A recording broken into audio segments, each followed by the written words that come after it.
హమ్మయ్య! ఇది కల. నేను ఈరోజు స్వప్నలోక్ మీడియా సీఈఓతో మీటింగ్‌కి వెళ్తున్నా. కొలాబరేషన్ సక్సెస్ అయితే మన జీవితం మారిపోతుంది.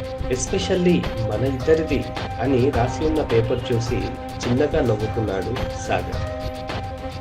6 నెలల క్రితం వరకు మన కంపెనీ పరిస్థితి బాగానే ఉంది. కానీ ఒక్కసారిగా మనం ఇన్వెస్ట్ చేసిన షేర్స్ అన్నిటిలో భారీగా లాస్ అయ్యాం. 100 కోట్లలో నష్టం వచ్చింది. ఈ విషయం మన కంపెనీలో ఇన్వెస్ట్ చేసిన వాళ్ళకి తెలిసి వెంటనే తమ డబ్బును తిరిగి ఇవ్వమని ఒత్తిడి చేస్తున్నారు. ఇదంతా తట్టుకోలేక తాతయ్య హెల్త్ దెబ్బతింది.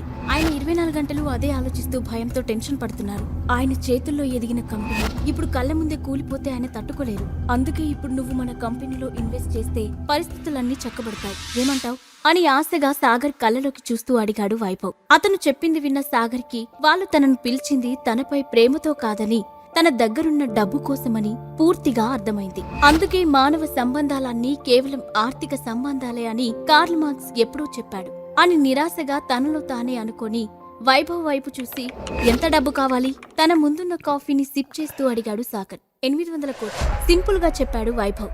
ఆ మాట వినగానే సాగర్ కి ఒక్కసారిగా పొలమారడంతో కాఫీని తుంపర్లుగా బయటకు ఉమ్మేశాడు. తర్వాత వెంటనే సర్దుకొని అటూ ఇటూ చూసి ఎదురుగా ఉన్న టిష్యూ తీసుకొని తుడుచుకుంటూ ఏంటి బాబాయ్ జోక్ చేస్తున్నావా? అంత డబ్బు నా దగ్గర ఎక్కడుంది అని అడిగాడు. సాగర్, నీకు తాతయ్యపై ఎంత కోపం ఉన్నా ఇలా డబ్బు లేదని చెప్పి తప్పించుకోకు. నువ్వు వసుధ గ్రూప్ లో ఇన్వెస్ట్ చేసిన షేర్స్ పెరిగి నీకు మనీ వచ్చిందని మాకు తెలుసు. ఇప్పుడు నువ్వు హైదరాబాద్ లోనే ది రిచెస్ట్ పర్సన్. నీకు 800 కోట్లు పెద్ద లెక్క కాదు అని అన్నాడు వైభవ్. ఆ మాటకు సాగర్ ఆశ్చర్యపోతూ 800 కోట్లు లెక్క కాదా? అంటే నా అకౌంట్లో ఇంత పెద్ద అమౌంట్ ఉందా? ముందు అర్జెంటుగా బ్యాంకుకు వెళ్లి డీటెయిల్స్ తెలుసుకోవాలి అని తనలో తానే అనుకున్నాడు సాగర్. సాగర్, నువ్వు ఊరికే ఈ హెల్ప్ చేయాల్సిన పని లేదు. దీనికి బదులుగా మీ పిన్ని పేరు మీదున్న స్వప్నలోక్ ఎంటర్టైన్మెంట్ కంపెనీని నీ పేరు మీద రాస్తాను అని అన్నాడు. ఆ మాట వినగానే సాగర్ అక్కడే ఆగి వైభవ్ వైపు నమ్మలేనట్లుగా చూశాడు. దానికి కారణం స్వప్నలోక్ గ్రూప్ ఇప్పుడు ఎంటర్టైన్మెంట్ ఇండస్ట్రీలో నంబర్ 1 కంపెనీ. పెద్ద పెద్ద స్టార్స్ అందరూ ఆ కంపెనీకి సైన్ చేసి ప్రమోట్ చేసుకుంటూ ఉంటారు. అలాంటి కంపెనీ ఇస్తాననడంతో సాగర్ కొంచెం ఆశ్చర్యపోయి దీనికి పిన్ని ఒప్పుకుంటుందా అని అడిగాడు. అవన్నీ నేను చూసుకుంటాను, నీకు డీల్ ఓకేనా అని అడిగాడు వైభవ్. సాగర్ ఒక క్షణం ఆలోచించి ఇట్స్ ఏ గుడ్ డీల్ బాబాయ్, నో చెప్పడానికి మనసు రావడం లేదు. కానీ నాకు దీనితో పాటు ఇంకా కొన్ని కండిషన్స్ ఉన్నాయి అని అన్నాడు. ఏం కండిషన్స్? ముఖం చిట్లిస్తూ అడిగాడు వైభవ్. మల్హోత్రా గ్రూప్ రాత్రికి రాత్రే దివాలా తీయాలి. దాని చైర్మన్ రానా మల్హోత్రా ఈ రోజు రాత్రికి నడి రోడ్డు పైకి రావాలి అని చెప్పాడు సాగర్. ఆ మాట వినగానే పక్కనే బాంబు పడ్డట్లుగా అదిరిపడ్డ వైభవ్, ఏం మాట్లాడుతున్నావు సాగర్? మల్హోత్రా గ్రూప్ సిటీలో టాప్ కంపెనీ. దాని చైర్మన్ రానా కూడా సామాన్యుడు కాదని విన్నాను అని కంగారుగా చెప్పాడు వైభవ్. నువ్వేం చేస్తావో ఎలా చేస్తావో నాకు తెలీదు బాబాయ్. రేపు తెల్లారేసరికల్లా ఈ 2 పనులు పూర్తయిపోవాలి. అప్పుడే నువ్వు అడిగిన ఇన్వెస్ట్మెంట్ చేస్తాను. అలాగే స్వప్నలోక్ రిజిస్ట్రేషన్ కూడా రేపే పూర్తవుతుంది అని చెప్పి ఇక అతనికి మాట్లాడే అవకాశం ఇవ్వకుండా బయటికి నడిచాడు సాగర్. అప్పుడే లోపలికి వచ్చిన రానాను మర్యాదగా ఇన్వైట్ చేస్తూ please take your seat mister రానా అని అంది. రానా నవ్వుతూ వెళ్లి చైర్లో కూర్చున్నాడు. వెంటనే అఖిల లేచి తాను చేస్తున్న ప్రాజెక్టు గురించి అతనికి ఎక్స్ప్లెయిన్ చేస్తూ పవర్ పాయింట్ ప్రజెంటేషన్ ఇవ్వడం మొదలుపెట్టింది. ఫార్మల్ సూట్లో ఉన్న అఖిల అందాలను వెనుక నుండే ఆస్వాదిస్తున్న రానా ఆమె చెప్పే ప్రాజెక్టు కన్నా ఆమె బాడీ మెజర్మెంట్స్ పై ఎక్కువ దృష్టి పెట్టాడు. 10 నిమిషాల్లో ప్రజెంటేషన్ పూర్తి చేసిన అఖిల చైర్లో కూర్చొని well mister Rana, that's my project. Last time ఈ ప్రాజెక్ట్ లో కొన్ని ఎర్రర్స్ వచ్చిన మాట నిజం. బట్ మేము వాటిని కరెక్ట్ చేసి ప్రొడక్షన్ రీస్టార్ట్ చేస్తున్నాం. ఈసారి ప్రాజెక్టు తప్పకుండా సక్సెస్ అవుతుందని నమ్మకం మాకుంది. మీరేమంటారు అని అడిగింది. Of course Akhila, me project నాకు బాగా నచ్చింది. Very impressive. నేను తప్పకుండా ఇందులో ఇన్వెస్ట్ చేస్తాను అని వెంటనే చెప్పాడు రానా. Thank you mister Rana, thank you so much అని ఎగ్జైటింగ్ గా చెప్పింది అఖిల.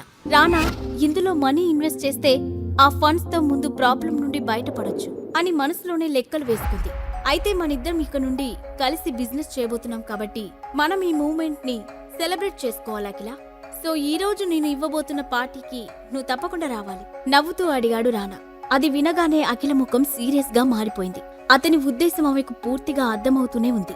అయినా కోపాన్ని కంట్రోల్ చేసుకుని సారీ రానా, ఈ రోజు నాకు ఫ్యామిలీ ఫంక్షన్ ఉంది, రావడం కుదరదు అని నిర్మోహమాటంగా చెప్పింది. ఆ మాటకు రానా ముఖం ఒక్కసారిగా కోపంగా మారిపోయింది. అయినా వెంటనే నవ్వుతూ ఇట్స్ ఓకే అఖిల, ఇవాళ కాకపోతే రేపు పార్టీ చేసుకుందాం. ఆ తర్వాతే డీల్ ఫైనల్ చేసి అగ్రిమెంట్ పై సైన్ చేద్దాం. No problem, take your own time అని ఆమె కళ్ళలోకి చూస్తూ చెప్పాడు. ఇంతలో ఆమె ఫోన్ లో మెసేజ్ టోన్ రావడంతో స్క్రీన్ వైపు చూసింది. బ్యాంక్ నుండి వచ్చిన ఏదో నోటిఫికేషన్ డిస్ప్లే అవడంతో వెంటనే దాన్ని ఓపెన్ చేసింది అఖిల. అందులో ఆమె అకౌంట్లో 40 కోట్లు క్రెడిట్ అయినట్లు ఉండటంతో ఆమె ఒక్కసారిగా షాక్ అయింది. అంతలోనే పెదాలపై సంతోషంతో చిరునవ్వు కూడా వచ్చింది. కానీ ఆ అమౌంట్ ఎవరు ట్రాన్స్ఫర్ చేశారు అనే అనుమానం కూడా రావడంతో వెంటనే కళ్ళెత్తి రానా వైపు చూసింది. రానా ముఖంలో ఆమె ఎందుకు నవ్వుతుందో అర్థం కాని అయోమయం కనిపించింది. ఇంతలో ఆమె ఫోన్పై మరో మెసేజ్ ప్రత్యక్షమైంది. ఈసారి అది సాగర్ నుండి వచ్చిన మెసేజ్. అఖిల, నీ అకౌంట్లోకి 40 crores ట్రాన్స్ఫర్ అయ్యాయి. ఎక్కడివి ఏంటి అని ప్రశ్నలు అడగద్దు. టైం వచ్చినప్పుడు నేనే చెప్తాను. ముందు వాటితో నీ ప్రాబ్లం సాల్వ్ చేసుకో అనే టెక్స్ట్ తో పాటు ఒక స్మైలీ ఎమోజీ కూడా. అది చూడగానే అఖిలకు ఆశ్చర్యం వేసింది. సాగర్కి ఇంత డబ్బు ఎక్కడి నుండి వచ్చిందో అర్థం కాలేదు. కానీ అతను తప్పు చేయడనే నమ్మకం ఆమెకు దృఢంగా ఉండటంతో అది పెద్ద సమస్యలా అనిపించలేదు. వెంటనే రానా వైపు చూసి, ఓకే మిస్టర్ రానా, నేను మీ పార్టీకి రావడం లేదు. మీరు నా ప్రాజెక్ట్లో ఇన్వెస్ట్ చేయాల్సిన అవసరం లేదు. ఇక మీరు బయలుదేరండి అని చెప్పి ఆమె కూడా అక్కడి నుండి లేచి బయటకు నడిచింది. ఇంతలో అతని ఫోన్ రింగ్ అవడంతో చిరగ్గానే కాల్ లిఫ్ట్ చేసి హలో అని అన్నాడు. సార్, హఠాత్తుగా కొంతమంది ఐటీ డిపార్ట్మెంట్ నుండి రైడ్కి వచ్చారు అని అతను చెబుతూ ఉండగానే మధ్యలో ఫోన్ కట్ అయింది. రానా కట్ అయిన ఫోన్ వైపు అయోమయంగా చూస్తూ వాట్ నాన్ సెన్స్, ఇంత సడన్ గా ఐటీ రైడ్ చేయడమేంటి అనుకుంటూ మళ్లీ కాల్ బ్యాక్ చేయబోయాడు. కానీ ఇంతలో అతని ఫోన్ మళ్లీ రింగ్ అయింది. అటువైపు నుండి ఆఫీస్ మేనేజర్ కాల్ చేస్తున్నాడు. అది చూడగానే రానా మనసు కీడు శంకించడంతో అనుమానంగానే కాల్ లిఫ్ట్ చేసి హలో అన్నాడు. సార్, మీరెక్కడున్నారు? ఆఫీస్ పై ఐటీ రైడ్ జరుగుతుంది. వాళ్ళు ఆఫీస్ మొత్తం తలకిందులు చేస్తున్నారు. మన ఇల్లీగల్ ప్రాజెక్ట్ కి సంబంధించిన ఫైల్స్, హార్డ్ డిస్కులన్నీ ఇక్కడే ఉన్నాయి. త్వరగా రండి సార్ అని గుసగుసగా చెప్పి వెంటనే ఫోన్ పెట్టేశాడు మేనేజర్. రానాకు అసలేం జరుగుతుందో అర్థం కాకపోవడంతో హడావుడిగా బయటకు పరిగెత్తాడు. సాగర్ వల్ల ప్రాబ్లం సాల్వ్ అవడంతో సంతోషంగా ఇంట్లోకి అడుగు పెట్టిన అఖిల సాగర్ సాగర్ అని ఉత్సాహంగా పిలిచింది. అతను ఇంట్లో ఎక్కడున్నాడు? ఉదయం నుండి ఇంటికి రాలేదు. ఇంట్లో ఎక్కడి పని అక్కడే ఉంది. ఏం రాజకార్యాలు వెలుగుబెడుతున్నాడో ఏంటో. బయట నుండి తిరిగొచ్చి నా తల పగిలిపోతుంది. త్వరగా వచ్చి ఒక కాఫీ ఇస్తాడేమోనని ఇందాకటి నుండి ఎదురు చూస్తున్నాను అని అప్పుడే హాల్లోకి వచ్చిన శైలజ నీరసంగా సోఫాలో కూలబడుతూ చెప్పింది. ఉదయం నుండి రాలేదా? అంటే నన్ను ఆఫీస్లో డ్రాప్ చేసిన తర్వాత ఎక్కడికైనా వెళ్ళాడా అనుకుంటూ సరే మమ్మీ, నేను ఫ్రెష్ అయి వస్తాను అంటూ గదిలోకి వెళ్లి చేతిలోని హ్యాండ్ బ్యాగ్ బెడ్ పైకి విసిరేసి అలసటగా సోఫాలో కూర్చుంది అఖిల. ఇంతలో ఎదురుగా ఉన్న టీ పాయ్ పై రోజ్ ఫ్లవర్ బొకేతో పాటు ఏదో గిఫ్ట్ బాక్స్ కూడా కనిపించడంతో ఆమె నుదురు ఆశ్చర్యంతో ముడుచుకుంది. ఇదేంటి, నా రూమ్ లో ఎవరు పెట్టారు అనుకుంటూ బొకేను చేతిలోకి తీసుకుంది. దానిపై చిన్న నోట్, అందమైన మనసున్న అఖిలకి నేనిస్తున్న మొదటి గిఫ్ట్ అని రాసి ఉంది. ఆ పాజిటివ్ నోట్ ఆమె పెదాలపై చిరునవ్వు తెచ్చింది. వెంటనే ఫ్రమ్ అడ్రస్ కోసం వెతికింది. కానీ ఆ లైన్ తప్ప ఇంకేం కనిపించలేదు. దాంతో పక్కనే ఉన్న గిఫ్ట్ బాక్స్ ను చేతిలోకి తీసుకున్న అఖిల ఒకవేళ ఇది కూడా సాగర్ పంపించి ఉంటాడా అనే ఆలోచనతోనే అఖిల తనకొచ్చిన గిఫ్ట్ బాక్స్ ను ఓపెన్ చేసి ఆశ్చర్యంతో నోరు తెరిచింది. అందులో విక్టోరియా డైమండ్ నెక్లెస్ ఆమె కళ్ళు చెదిరిపోయేలా మిరుమిట్లు గొలుపుతూ ఉండటంతో ఒక క్షణం పాటు ఆమెకు నోట మాట రాలేదు. కానీ అంతలోనే ఏదో అనుమానం వచ్చినట్లు ఇది రానా మల్హోత్రా పంపించలేదు కదా అని అనుకుంటూ ఆ నెక్లెస్ ను చేతిలోకి తీసుకుని పరీక్షగా చూసింది. కానీ అది ఉదయం తను చూసిన ఫేక్ నెక్లెస్ లా అనిపించలేదు. దాంతో అంత కాస్ట్లీ నెక్లెస్ ఎవరు పంపించారో అర్థం కాక వెంటనే బాక్స్ క్లోజ్ చేసి అక్కడే పెట్టి మమ్మీ మమ్మీ అంటూ హాల్లోకి వచ్చింది. ఏంటి బేబీ ఆ అరుపులు? అసలే తలనొప్పిగా ఉంటే విసుకుంది శైలజ. నా రూంలోకి గిఫ్ట్ బాక్స్ ఎలా వచ్చింది? ఎవరు తెచ్చారు అని అడిగింది. ఇందాకే ఎవరో డెలివరీ బాయ్ ఇచ్చి వెళ్లాడు. నేనే లోపల పెట్టాను. అయినా ఎందుకు అడుగుతున్నావు? అందులో ఏముంది అని అడిగింది శైలజ. ఇంత కాస్ట్లీ గిఫ్ట్ డెలివరీ బాయ్ తెచ్చాడా అని గొనుక్కుంటూ ఏం లేదులే మమ్మీ, ఊరికే అడిగాను. అఖిల చిన్నగా నవ్వుకొని తన రూంలోకి వెళ్ళింది. అక్కడ ఎదురుగా కనిపించిన నెక్లెస్ ను చూస్తుంటే ఆమెకు సంతోషంగా అనిపించింది. కానీ అది ఎవరు పంపించారో తెలియకపోవడంతో దానిని వేసుకోవాలా వద్దా అనే డెసిషన్ తీసుకోలేకపోయింది. అందుకే ఇంట్రెస్ట్ లేనట్లుగా దాన్ని అక్కడే పెట్టి ఫ్రెష్ అవడానికి వెళ్ళింది. అరగంట తర్వాత Sagar scooter Swapnalok media main gate దగ్గర ఆగింది. రెడ్ కలర్ ఫెరారీ కార్ వేగంగా వచ్చి సాగర్ స్కూటర్ ని ఢీకొట్టింది. డ్రైవర్ సడన్ బ్రేక్ వేయడంతో పెద్దగా డ్యామేజ్ ఏమీ జరగలేదు. యూ ఈడియట్, కళ్ళు కనిపించడం లేదా అని బయటకు వచ్చి పొగరుగా అడిగింది రేష్మ. ఆమెను చూసి ఒక్కసారిగా షాక్ అయిన సాగర్, రేష్మా నువ్వేంటిక్కడా అని పైకి లేస్తూ అడిగాడు. హే, నా పేరెలా తెలుసు అని ఆశ్చర్యంగా అడిగింది రేష్మ. రేష్మా, నన్ను గుర్తుపట్టలేదా?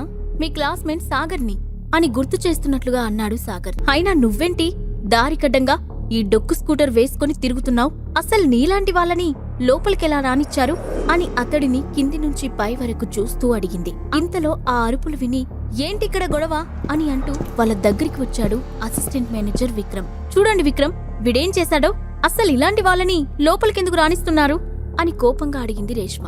మీరు కొంచెం కూల్ అవ్వండి రేష్మ గారు అని చెప్పిన విక్రమ్ పక్కనే ఉన్న సాగర్ వైపు తిరిగి, రేయ్ ఎవడ్రా నువ్వు అన్నాడు. ఇంతలో వాళ్ళ అరుపులు విని అసలిక్కడేం జరుగుతుంది అంటూ రిసెప్షన్ నుంచి ఒక మిడిల్ ఏజ్డ్ ఉమెన్ బయటకు వస్తూ అంది. ఆంటీ, మీరే చూడండి వీడేం చేశాడో. ఏయ్, నువ్వు త్వరగా సారీ చెప్పి ఇక్కడి నుంచి వెళ్ళిపో. ఈ రోజు అసలే కొత్త సీఓ రాబోతున్నారు. నీలాంటి వాళ్ళని ఇక్కడ చూస్తే ఆయన చాలా పెద్ద శిక్ష వేస్తారు అని భయపెడుతూ అంది. కాని ఇంతలో how dare you to talk like this to him అని శిల్పకి అడ్డుగా వచ్చి అంది జాస్మిన్. ఆమెను హఠాత్తుగా అక్కడ చూసిన శిల్ప వెంటనే ఆగిపోయి, జాస్మిన్, ఏంటి ఇలా మాట్లాడుతున్నావు? వాడేమైనా ఈ కంపెనీకి కొత్త సీఓనా? ఇంతలా భయపడిపోతున్నావు అని వెటకారంగా అడిగింది. అవును, ఆయనే మన కంపెనీకి వచ్చిన కొత్త సీఓ, మిస్టర్ సాగర్ అగ్నిహోత్రి అని జాస్మిన్ కోల్డ్ వాయిస్ తో చెప్పింది. ఆ మాటలు విని అక్కడున్న వాళ్ళందరికీ పై ప్రాణాలు పైనైపోయాయి. అప్పుడు జాస్మిన్ సాగర్తో, క్షమించండి సార్, మీకన్నా ముందే రావాలనుకున్నాను, కానీ ట్రాఫిక్ జామ్ వల్ల లేట్ అయిపోయింది అని సంజాయిషీ ఇచ్చుకుంది. ఈలోగా శిల్ప వెంటనే తేరుకొని, సారీ సార్, మీరింత సింపుల్గా ఉంటారనుకోలేదు అని భయంతో సాగర్ కాళ్ల మీద పడిపోయింది. రేష్మైతే ఆల్మోస్ట్ ఊపిరి తీసుకోవడం కూడా మర్చిపోయింది. సాగర్ వాళ్ళ ముగ్గుర్నీ పట్టించుకోకుండా జాస్మిన్తో పాటు ఆఫీస్లో అడుగుపెట్టాడు. అదే సమయంలో జాస్మిన్ ఫోన్ రింగ్ అవడంతో కాల్ లిఫ్ట్ చేసింది. అవతలి వ్యక్తి చెప్పింది విని, గివ్ మీ 5 minutes, నేను సార్ని కనుక్కొని చెప్తాను అని సాగర్ దగ్గరికి వచ్చింది. సార్, ముక్తా గ్రూప్ నుండి మీతో మాట్లాడటానికి స్వరూప్ అనే వ్యక్తి వచ్చాడు. స్వరూప్ పేరు వినగానే సాగర్ పెదవుల మీద ఒక కన్నింగ్ స్మైల్ వచ్చింది. అతను ఒక క్షణం ఆలోచించి తన సమాధానం కోసం ఎదుర్చూస్తున్న జాస్మిన్ వైపు చూస్తూ, ఇప్పుడు వాడెక్కడున్నాడు అని గంభీరంగా అడిగాడు సాగర్. మన ఛాంబర్ బయటే ఉన్నారు సార్, మీరు రమ్మంటే ఇప్పుడే లోపలికి వస్తాడు అంది జాస్మిన్. అప్పుడు సాగర్ వెంటనే కావాలని పెద్దగా అరుస్తూ, అలాంటి బుద్ధిలేని గాడిదలతో మాట్లాడటానికి నాకు పనిపాట లేదనుకున్నావా? అయినా కొలాబరేషన్ గురించి మాట్లాడాలంటే మినిమం నాలెడ్జ్ ఉండాలి. అది ఆ స్వరూప్ దగ్గర లేదు. ఇదే విషయాన్ని వాడితో చెప్పి ముక్తా గ్రూప్లో ఎవరైనా తెలివైన వాళ్ళు ఉన్నారేమో కనుక్కొని నా దగ్గరికి పంపించమని చెప్పు అని బయట ఉన్న స్వరూప్కి వినిపించేలా అన్నాడు సాగర్. స్వరూప్ ఇంటికి వస్తూనే ముక్తాదేవికి ఫోన్ చేసి విషయం మొత్తం చెప్పడంతో అప్పటికప్పుడు ముక్తాదేవి తన ఫ్యామిలీ మెంబర్స్ అందరికీ కాల్ చేసి సడన్ గా మీటింగ్ ఏర్పాటు చేసింది. అందరూ ఎక్కడి పనులు అక్కడ ఆపేసి ముక్తాదేవి ప్యాలెస్కు ఉరుకుల పరుగుల మీద వచ్చేశారు. వాళ్లలో అఖిల కూడా ఉంది. ఈ సడన్ మీటింగ్కి కారణమేంటో తెలుసుకోవడానికి అందరూ స్వరూప్ వైపు చూశారు. గ్రానీ, ఈరోజు నాకు ఘోర అవమానం జరిగింది అని ఆవేశంగా అన్నాడు స్వరూప్. అయినా ఆ సీఈఓకేమైనా పిచ్చా? నీతో కనీసం మాట్లాడకుండా నువ్వు తెలివితక్కువ వాడివని ఎలా నిర్ణయిస్తాడు అని అంతే ఆవేశంగా అడిగింది ముక్తాదేవి. ఏమో గ్రానీ, కనీసం వాడి ముఖం కూడా నేను చూడ్లేదు. ఇలాంటి వాడితో కొలాబరేషన్ పెట్టుకుని మనం సర్వే అవ్వలేమని అనిపిస్తుంది. ఈ విషయాన్ని ఇక్కడితో వదిలేద్దాం అని అవమాన భారంతో కృంగిపోతూ అన్నాడు స్వరూప్. స్వరూప్, నువ్వేం మాట్లాడుతున్నావో నీకన్నా అర్థమవుతుందా? స్వప్నలోక్ మీడియా మీద మనం ఎన్ని హోప్స్ పెట్టుకున్నామో నీకు తెలుసు కదా. అసలే మన అఖిల సొల్యూషన్స్ దివాలా తీయడానికి సిద్ధంగా ఉంది. పైగా అది మన మెయిన్ బ్రాంచ్. అది దివాలా తీస్తే మిగిలిన అన్ని బ్రాంచెస్ కూడా నామరూపాలు లేకుండా కొట్టుకుపోతాయి అని భవిష్యత్తు గురించి ఆలోచిస్తూ చెప్పాడు అఖిల ఫస్ట్ అంకుల్. అవును స్వరూప్, మీ అంకుల్ చెప్పింది కరెక్ట్. పగా ప్రతీకారాలకు ఇది సమయం కాదు. స్వప్నలోక్ మీడియాతో టైఅప్ అయితే మన కష్టాలన్నీ తీరిపోతాయి. ఒకసారి ఆలోచించు అని సున్నితంగా హెచ్చరించింది ముక్తాదేవి. ఆ మాటలేవి స్వరూప్ చెవులకి ఎక్కడం లేదు. కోపం, ఆవేశం అతడి మెదడుని పురుగులా తినేస్తున్నాయి. ఆ ఆవేశాన్ని ఎవరిమీద చూపించాలో తెలియక తన పక్కన ఉన్న అఖిల వైపు చూస్తూ, సరే అయితే ఈ పనిని అఖిలకు అప్పగించండి. తనే కదా అఖిల సొల్యూషన్స్ కి ఎండి. తనే ఈ ప్రాబ్లంని సాల్వ్ చేస్తుంది అని వెటకారంగా అన్నాడు స్వరూప్. ఆ మాట వినగానే అఖిలతో పాటు అక్కడ ఉన్న వాళ్ళందరూ షాక్ అయ్యారు. అప్పుడు ముక్తాదేవి అఖిల వైపు అయిష్టంగానే చూస్తూ, విషయం అర్థమైంది కదా అఖిల, రేపు వెళ్ళి ఆ డీల్ సంగతి చూడు అని చెప్పింది. ఆ మాటకు అఖిల లోపలే సంతోషంతో ఉబ్బి తబ్బిబ్బై బయటకు మాత్రం కూల్గా చూస్తూ సరే గ్రాని అని తలూపింది. దాంతో సరే మీటింగ్ అయిపోయింది, ఇక ఎవరింటికి వాళ్ళు వెళ్ళండి అని చెప్పి తన గదికి వెళ్ళిపోయింది ముక్తాదేవి. హో గాడ్, అసలా కొత్త సీఓ ఎవరు? నా ఊహకు అందడం లేదు అంటూ తన గదిలో అటూ ఇటూ కాలు కాలిన పిల్లిలా తిరుగుతూ ఉంది. ఇంతలో సడన్ గా ఆ రూంలోకి ఎంట్రీ ఇచ్చింది రజిత. ఆలోచనలతో పిచ్చెక్కిపోతున్న అఖిల ఆమెను చూడగానే వెంటనే హగ్ చేసుకుని కరెక్ట్ టైంకి వచ్చావే అని కాస్త రిలీఫ్గా అంది. ఏవైంది అఖిల? మళ్ళీ మీ ఆయన ఏదైనా ట్రబుల్ క్రియేట్ చేశాడా అని కొంటెగా అడుగుతూ ఆ గది చుట్టుపక్కల చూసి, సాగర్ కింద లేకపోతే నీ గదిలో ఉన్నాడేమో అనుకున్నాను, ఇక్కడ కూడా లేడేంటి అని కాస్త అసహనంగా అడిగింది రజిత. రోజూ ఆఫీస్ నుంచి రాగానే ఏమైనా కావాలా అని అడిగే సాగర్ ఈరోజు ఇంటికి వచ్చిన దగ్గర్నుంచి తన దగ్గరికి రాకపోవడంతో అఖిలకి కూడా అనుమానం వచ్చింది. కాని ఏదైనా పనిమీద బయటకు వెళ్లాడేమో అనుకొని ఆ విషయాన్ని పెద్దగా పట్టించుకోలేదు. ఆఫీస్లో కొంచెం పని ఉంటే త్వరగా వెళ్ళిపోయాను.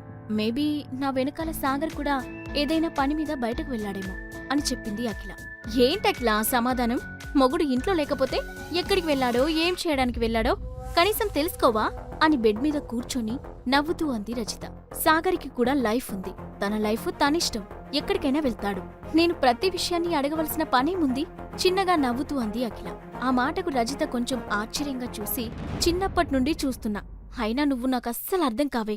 నీ ఆలోచనలు చూస్తే బ్రాడ్గా ఉంటాయి, కానీ కొన్ని విషయాల్లో సెంటిమెంటల్ ఫూల్లా బిహేవ్ చేస్తావు అని అంది. సాగర్ తనకు 40 కోట్లు ఇచ్చిన విషయం గురించి రజితతో చెప్పబోయింది అఖిల. ఇంతలో డోర్ చిన్నగా తట్టి చేతిలో కాఫీ కప్తో హఠాత్తుగా లోపలికి వచ్చాడు సాగర్. అతన్ని చూడగానే లోపలికి వచ్చే ముందు డోర్ నాక్ చేసి రావాలని తెలీదా అని కాస్త వెటకారంగా అడిగింది రజిత. అలాంటి రూల్స్ నీలాంటి ఔటర్స్కి, నాకు కాదు అని సాగర్ ఈసారి గట్టిగానే పంచిచ్చాడు. వాళ్ళిద్దరికీ మాటలతోనే యుద్ధం చేసుకోవడం ముందు నుండి అలవాటుగా మారిపోవడంతో అఖిల ఆ గొడవకు నవ్వుకొని, సాగర్, నేను నిన్నట్నుండి నీతో ఒక విషయం మాట్లాడాలని అనుకుంటున్నాను, కానీ టైం దొరకడం లేదు అని అంది. ఆమె తానిచ్చిన 40 కోట్ల గురించి మాట్లాడాలని అనుకుంటుందని ఊహించిన సాగర్, చెప్పకిలా, ఏంటి విషయం అని అడిగాడు. నువ్వు మొన్న 40 కోట్లు అడ్జస్ట్ చేశావు కదా, అంత డబ్బు నీకెక్కడిది? ఆ మాట వినగానే రజిత ఆశ్చర్యంతో కళ్ళు పెద్దవి చేసి, ఏంటి, నీ భర్త నీకోసం 40 కోట్లు అడ్జస్ట్ చేశాడా? సాగర్, నువ్విచ్చిన డబ్బు ఎక్కడ్నుంచి వచ్చిందో తెలుసుకున్న తర్వాతే ఆ డబ్బును నేను వాడతాను అని అంది. ఆంటీ, మీ అల్లుడు అద్భుతం చేశాడు, అఖిల అకౌంట్లోకి 40 కోట్లు ట్రాన్స్ఫర్ చేశాడు అని పెద్దగా అరుస్తూ చెప్పింది. శైలజ వెంటనే అఖిల దగ్గరకు వెళ్లి, బేబీ, అసలేం జరిగింది? సాగర్ 40 కోట్లు ఎలా ఇచ్చాడు? ఏదైనా ఫ్రాడ్ పని చేశాడా అని లోపలికి వస్తూ ఆతృతగా అడిగింది. దాని గురించి నాకేం తెలీదు మమ్మీ, నిజాయితీగా సమాధానమిచ్చింది అఖిల. ఆ సమాధానానికి శైలజ అయోమయంగా చూసి అక్కడి నుండి వెళ్లిపోయింది. అప్పుడు రజిత చిన్నగా, ఏంటే, మీ ఆయనకి అంత డబ్బు ఎక్కడ్నుంచొచ్చింది? కొంపదీసి నిన్ను ఇంప్రెస్ చేయడం కోసం ఏ బ్యాంకుకో కన్నం వేయలేదు కదా అని అనుమానంగా అంది. హే రజిత, నీ పిచ్చివాగుడు ఆపు, సాగర్ అలాంటివాడు కాదు వెంటనే సీరియస్ అవుతూ చెప్పింది అఖిల. అబ్బో, మరి ఇంత హఠాత్తుగా డబ్బెక్కడ్నుంచి వచ్చిందమ్మా నీ పతిదేవుడికి? ఎగతాళిగా అంది రజిత. అవన్నీ టైం వచ్చినప్పుడు చెప్తా అన్నాడు అని చెప్తూ కాఫీ కప్ చేతిలోకి తీసుకుంది అఖిల. ఆ టైం ఎప్పుడొస్తుందో, అతను ఏం చెప్తాడో, ఏదైతేనేం నీ ప్రాబ్లం సాల్వ్ అయింది, అది చాలు. ఎంతైనా నీ మొగుడికి నువ్వంటే చాలా ప్రేమ, అది మాత్రం ఒప్పుకొని తీరాల్సిందే నవ్వుతూ అంది రజిత. ఆ మాటకు అఖిల మనసులో ఒక్కసారిగా ఏదో ఫీలింగ్ కలిగినట్లయింది. నిజంగానే సాగర్ తన కోసం ఏదైనా చేయగలడని అనిపించింది. అప్పుడు రజిత మళ్ళీ మాట్లాడుతూ, అతను పనిపాట లేకుండా ఇంట్లోనే ఖాళీగా ఉంటున్నాడని అతనిపై ఎప్పుడూ చిరాకు పడుతూ ఉంటాను, కానీ నీ విషయంలో అతను ఎప్పుడూ ఒకే రకంగా ఉన్నాడే, అది మాత్రం నిజం అని అంది. అని ఒప్పుకుంది అఖిల. సర్లే, ఇక నేను బయలుదేరుతాను, నీ ప్రాబ్లం సాల్వ్ అయింది కాబట్టి ఇక హ్యాపీగా ఉండు అంది రజిత. మనీ ప్రాబ్లం సాల్వ్ అయింది, కానీ కంపెనీకి కొత్త ఇన్వెస్టర్స్ వచ్చేలా చేయాలి, అప్పుడే అన్ని ప్రాబ్లమ్స్ ఒక కొలిక్కి వస్తాయి. దానికోసం రేపు ఒక డీల్ చేయబోతున్నాను, దాని గురించే కొంచెం కంగారుగా ఉంది అని చెప్పింది అఖిల. కంగారెందుకు? నువ్వు తలుచుకుంటే ఏ డీల్ అయినా క్షణాల్లో పూర్తి చేస్తావు, ఆ నమ్మకం నాకుంది, జస్ట్ చిల్ బేబీ అని నవ్వుతూ చెప్పింది రజిత. ఆ మాటకు అఖిల కూడా నవ్వడంతో, గుడ్, ఎప్పుడూ అలాగే నవ్వుతూ ఉండు, ఇక నేను వెళ్ళొస్తా, బాయ్ అని చెప్పి వెళ్లిపోయింది రజిత. ఈ ప్రశ్నలకు సమాధానాలు తెలుసుకోవాలంటే నెక్స్ట్ ఎపిసోడ్ వినాల్సిందే. క్రింద ఇచ్చిన లింక్ ని క్లిక్ చేసి పాకెట్ ఎఫ్ఎం యాప్ ని ఇన్స్టాల్ చేసుకోండి. Stay tuned to Pocket FM.